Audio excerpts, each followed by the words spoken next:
स्वागत है आप सभी का अपने YouTube channel study bye institute में। आज हम लोगों का टॉपिक है यूरोपीय चित्रकला के प्रमुख क्षेत्र कौन कौन से हैं के बारे में चर्चा करेंगे। इससे संबंधित question UP TGT, PGT art, net JRF, UGC net आदि परीक्षाओं में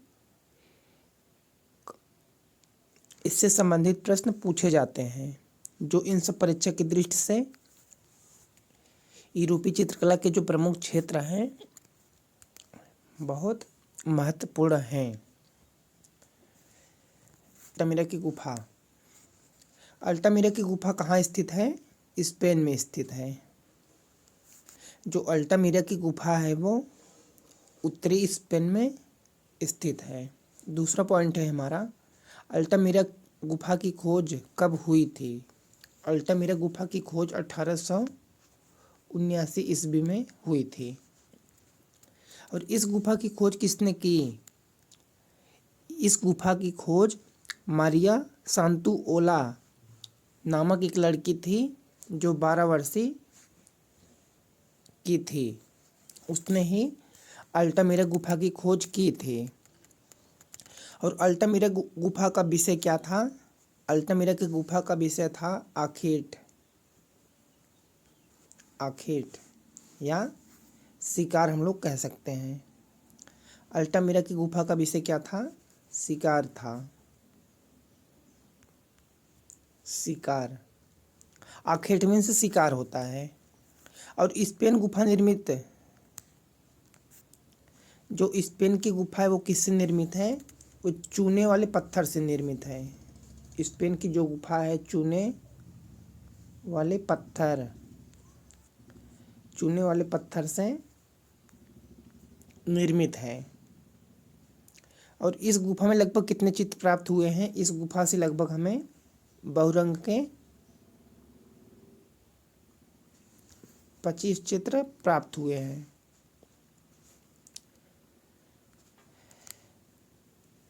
अल्टामिरा की गुफा के बारे में हमने क्या पढ़ा? अल्टामिरा गुफा स्पेन में स्थित है। इस गुफा की खोज 1879 ईस्वी में हुई। और इस गुफा की खोज मारिया सांतुओला ने किया। मारिया सांतुओला 12 वर्ष की लड़की थी। और इस गुफा का विषय क्या था? आखेट या शिकार।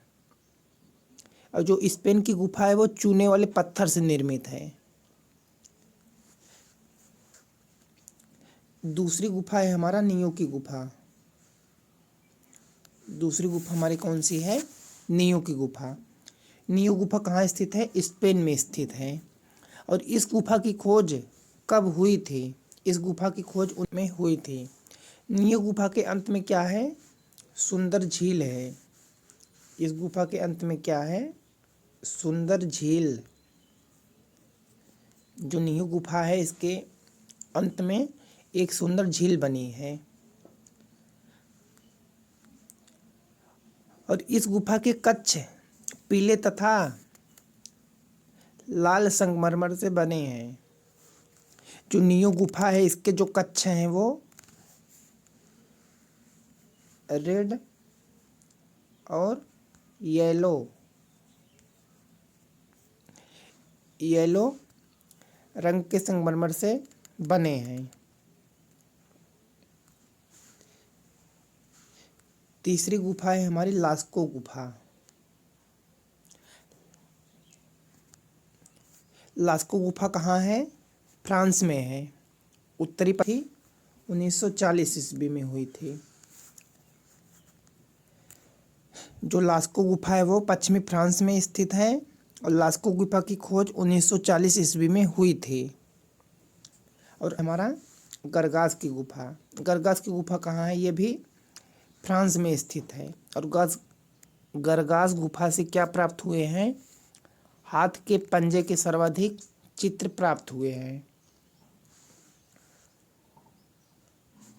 गरगास गुफा से हमें सर्वाधिक हाथ के पंजे के चित्र प्राप्त हुए हैं। अगला पॉइंट है हमारा फ्रैंको कैंटाब्रियन क्षेत्र। इस क्षेत्र के अंतर्गत कौन कौन सी गुफाएं आती हैं? फ्रांस और स्पेन की प्रागैतिहासिक गुफाएं आती हैं। जो फ्रैंको कैंटाब्रियन क्षेत्र है, इस क्षेत्र के अंतर्गत इस उत्तरी स्पेन और दक्षिणी पश्चिमी फ्रांस की गुफाएं आती हैं। इस गुफा में चित्र कहाँ चित्रित थे? इस गुफा में जो चित्र बने थे वे दीवारों और छतों पर बने हुए थे।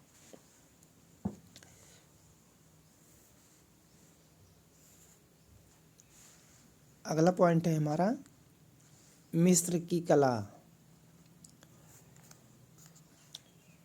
मिस्र के प्राचीनतम चित्र किस नदी के किनारे प्राप्त हुए? मिस्र के प्राचीनतम चित्र जो थे वे नील नदी के किनारे प्राप्त हुए। मिस्र की कला का ज्ञान किससे प्राप्त होता है? जो मिस्र की कला है उसका ज्ञान हमें चित्रित आकृतियों से प्राप्त होता है। और इसकी लिपि कैसी थी? इसकी लिपि गुणाक्षर थी। सम्राट जोसर के काल को क्या कहा जाता है?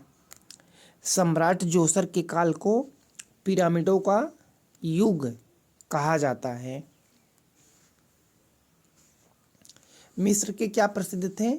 मिस्र के जो थे वे पिरामिड प्रसिद्ध थे। और पिरामिड का आकार कैसा था? नुकीला था। जो मिस्र की कला थी उसमें प्रसिद्धि का कारण क्या था? पिरामिड था। पिरामिड का आकार कैसा होता है? नुकीला होता है। और अगला पॉइंट है स्फिंक्स की मूर्ति कहाँ बनी है? स्फिंक्स की मूर्ति कहाँ बनी है? मिस्र में बनी है। और इस मूर्ति को कैसे बनाया गया है? पाषाण को काटकर बनाया गया है। इस मूर्ति की ऊंचाई कितनी? स्फिंक्स की जो मूर्ति बनाई गई है उसकी ऊंचाई 60 फुट है। अगला पॉइंट है हमारा मृतकों की पुस्तक या स्वर्गवासियों की पुस्तक यानी बुक ऑफ द डेड कहाँ से प्राप्त हुई है? मिस्र से प्राप्त हुई है। यूनानी या ग्रीक कला, जो मिस्र की कला थी उसके बाद हमारी कौन सी कला है? यूनानी या ग्रीक कला। ग्रीक कला का आरंभ कब से माना जाता है? ईसा से लगभग 800 ईसा पूर्व। जो यूनानी या ग्रीक कला है इसका जो समय माना जाता है ईसा से लगभग 800 ईसा पूर्व माना जाता है। और इस कला के विकास को कितने भागों में बांटा गया है? ग्रीक कला के विकास को 4 भागों में बांटा गया है। पहला है हमारा होमर युग से पर्शियन युग तक। जो ग्रीक कला है इसको 4 भागों में बांटा गया है। पहला जो है होमर युग से पर्शियन युग तक, इसका जो समय था 800 से 480 ईसा पूर्व तक माना गया है। जो दूसरा था प्रारंभिक शास्त्री काल, इसका समय 480 से लेके 400 ईसा पूर्व तक है। और जो तीसरा काल है महान शास्त्री काल, इसका समय 400 से लेके 300 ईसा पूर्व तक माना जाता है। और जो चौथा काल था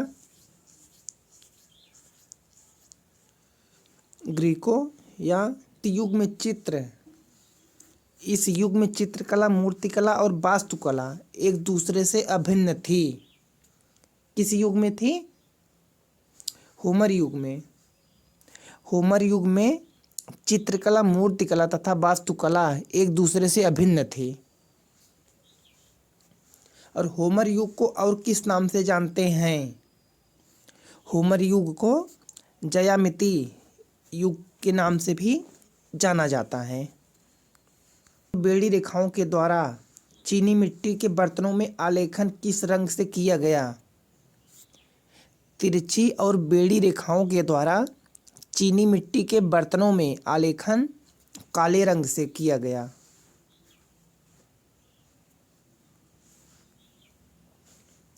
अगला पॉइंट है हमारा विशाल मंदिर उत्कृष्ट मूर्तियाँ और आकर्षक चित्रकारी किस काल में की गई?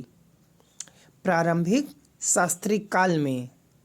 यूनानी काल में क्रांति का युग माना गया। कौन सा काल था? यूनानी काल में क्रांति का युग माना गया, महान शास्त्रीय काल। अगला पॉइंट, इस काल में कलाकारों ने कैसी आकृतियों का निर्माण किया? खड़ी हुई आकृतियों का, स्थिर मुद्रा का निर्माण किया।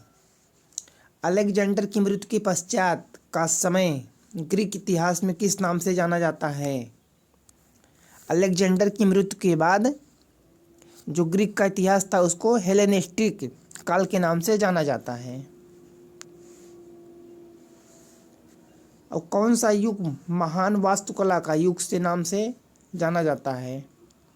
हेलेनिस्टिक युग को। अगला पॉइंट, किस युग में कला का स्वरूप विघटित होने लगा? कला है हमारा रोमन की कला। रोमन की कला से कौन कौन से महत्वपूर्ण क्वेश्चन हैं इसको हम लोग देख लेते हैं। पहला क्वेश्चन है हमारा, रोमन की कला में चित्रकला की अपेक्षा कौन सी कला अधिक विकसित हुई? रोमन की कला में चित्रकला की अपेक्षा कौन सी कला अधिक विकसित हुई? वास्तुकला और मूर्तिकला। दूसरा पॉइंट है, रोमन काल में व्यक्ति चित्रण किस पर किया गया? रोमन काल में व्यक्ति चित्रण लकड़ी के तख्तों पर किया गया। लकड़ी के तख्तों पर व्यक्ति चित्रण किस रंग से किया जाता था? मोम के रंगों से किया जाता था।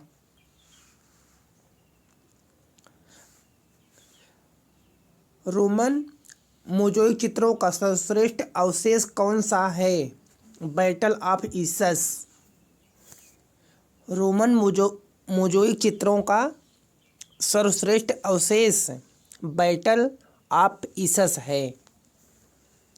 अगला पॉइंट, रोमन की कला में किस कला का सर्वाधिक विकास हुआ? काव्य कला का सर्वाधिक विकास हुआ। रोम की कला में सर्वाधिक विकास काव्य कला का हुआ है। और अगला पॉइंट है, किस युग में पोथी चित्रण कला काफ़ी प्रचलित रही? मध्य युग में। पोथी अलंकरण परंपरा कहाँ की है? मिस्र की है। अगला पॉइंट है, बुक ऑफ द डेड नामक कुंडली कहाँ चित्रित की गई थी? मिस्र में चित्रित की गई थी। अगला पॉइंट है, कोडेक्स नामक पुस्तक कहाँ चित्रित की गई थी? रोम में। जो कोडेक्स नामक पुस्तक है वो कहाँ चित्रित की गई है? रोम में चित्रित की गई है। रोम के सुप्रसिद्ध साहित्यकार वर्जिल की रचना कौन सी थी? The gardener instructs his servants. ये रोम की पहली पोथी थी। कला है हमारा बाइजेंटाइन कला। बाइजेंटाइन कला की से संबंधित कौन कौन से क्वेश्चन महत्वपूर्ण हैं इसको हम लोग देखते हैं। पहला क्वेश्चन है हमारा, कला के जन्म का कारण क्या था? जो बाइजेंटाइन कला थी इसके जन्म का कारण क्या था? संचार। और बाइजेंटाइन कला क्यों प्रसिद्ध है? मणिकुट्टम पद्धति के लिए प्रसिद्ध है। मणिकुट्टम क्या है? ये कला छोटे छोटे रंगीन टुकड़ों से मिलकर बनाई जाती है। इसमें टुकड़ों को चिपकाया जाता है। मणिकुट्टम की कला जो होती है इसमें छोटे छोटे रंगीन टुकड़ों से मिलकर बनाई जाती है और इसमें टुकड़ों को चिपकाया जाता है। जो मोज़ेक होता है उसको टाइल्स कहा जाता है। मोज़ेक का प्रयोग किस काल में हुआ? बाइजेंटाइन काल में हुआ था। अगला पॉइंट है, बाइजेंटाइन कला को और क्या कहते हैं? इसको मसीही कला भी कहा जाता है। प्रारंभिक मसीही कला के चित्र कहाँ बने हैं? गुफा के अंदर समाधियों में बने हैं। मसीही कला के चित्र गुफा के अंदर समाधियों में बने हैं।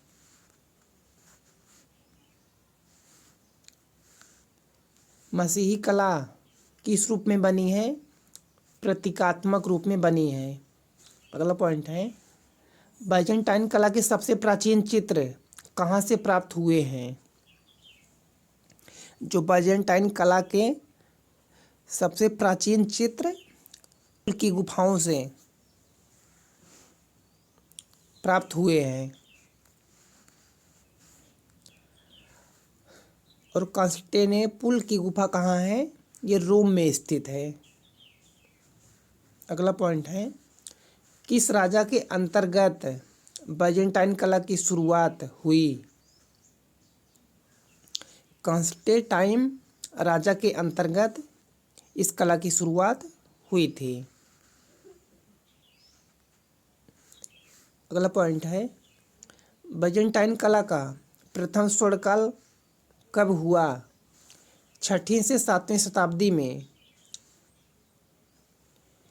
बाइजेंटाइन कला का प्रथम स्वर्णकाल था और इस समय कांस्टेंटाइन राजा का समय था। दूसरा पॉइंट है, बाइजेंटाइन कला का दूसरा स्वर्णकाल कब हुआ? 12वीं से 13वीं शताब्दी में दूसरा स्वर्णकाल था और इस समय जस्टिनियन राजा का समय था। बीच के समय में कौन से राजा आए थे? बीच के समय में लियो नामक राजा आए थे। राजा लियो के समय को कौन सा काल कहा गया? मूर्तिभंजक काल। जो बाइजेंटाइन कला है इसका जो प्रथम स्वर्णकाल था उस समय कांस्टेंटाइन राजा का समय था और उसका जो दूसरा स्वर्णकाल था उस समय जस्टिनियन राजा का समय था। और इन दोनों के बीच में उसका जो मध्य समय था उसके समय में लियो नामक राजा आए थे और राजा लियो के समय को काल कहा गया। अगला पॉइंट है, मूर्तिभंजक का समय क्या है? जो मूर्तिभंजक का समय था वो 7वीं शताब्दी से लेकर 12वीं शताब्दी के मध्य का समय मूर्तिभंजक काल कहा गया। बाइजेंटाइन कला का अंतिम प्रसिद्ध चित्रकार कौन था? बाइजेंटाइन कला का अंतिम प्रसिद्ध चित्रकार एल ग्रीको था। को किस कला का स्वर्णकाल 2 बार हुआ? बाइजेंटाइन कला का स्वर्णकाल 2 बार हुआ है। और बाइजेंटाइन कला का मुख्य रूप से किन देशों में केंद्र रहा? इटली, फ्रांस, रोम। जो इटली, फ्रांस, रोम है उसमें बाइजेंटाइन कला का मुख्य केंद्र था, अर्थात ईसाई देशों में। बारोक कला क्या थी? बारोक कला क्या है? बारोक कला में रंगमंच की सजावट इस प्रकार की जाती थी, उसकी जो लाइट केवल पात्रों पर पड़े, दर्शकों पर नहीं, पात्रों के चेहरे पर भी लाइट न पड़े, इस प्रकार से व्यवस्था की जाती थी और इस कला को क्या कहा गया? बारोक कला कहा गया।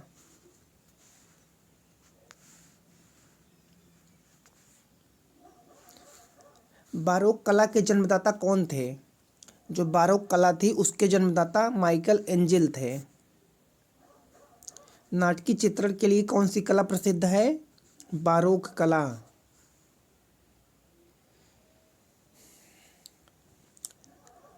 क्वेश्चन, नाटकीय चित्रण के लिए कौन सी कला प्रसिद्ध है? तो इसका सही उत्तर हो जाएगा नाटकीय चित्रण के लिए बारोक कला प्रसिद्ध है। सबसे ज़्यादा फव्वारे के चित्र किस कला में हैं? सबसे ज़्यादा फव्वारे के चित्र बारोक कला में हैं। और नाटकीय चित्रण के लिए कौन सी कला प्रसिद्ध है? बारोक कला।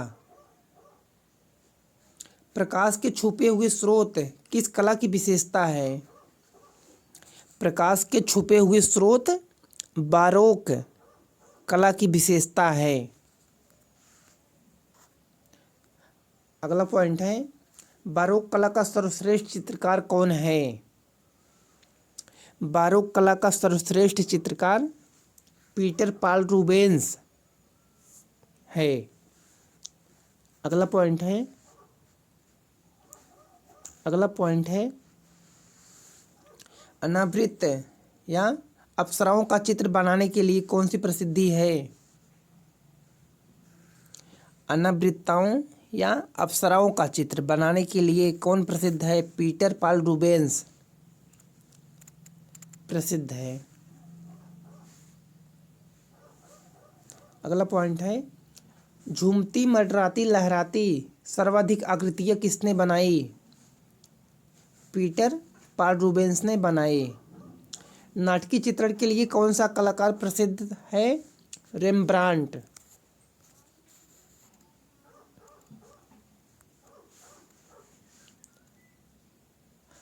आगे है हमारा गोथिक कला। गोथिक के किस कार्य को शांत, रुका हुआ, जमा हुआ संगीत या फ्रोजेन म्यूजिक नाम दिया गया। अब स्टेन ग्लास पेंटिंग किस पर बनती है? जो स्टेन ग्लास पेंटिंग है वो शीशे पर बनाई जाती है।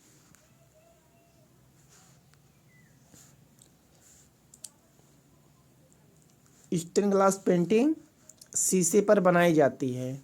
अगला पॉइंट है गोथिक कला में चित्र किस पर चित्रित हैं? रंगीन कांच की खिड़कियों पर। गोथिक कला में जो चित्र बने हैं वो सब रंगीन कांच की खिड़कियों पर बने हैं। और शांत संगीत को फ्रोजेन म्यूजिक नाम किसने दिया? इटली के कवि दाते ने दिया।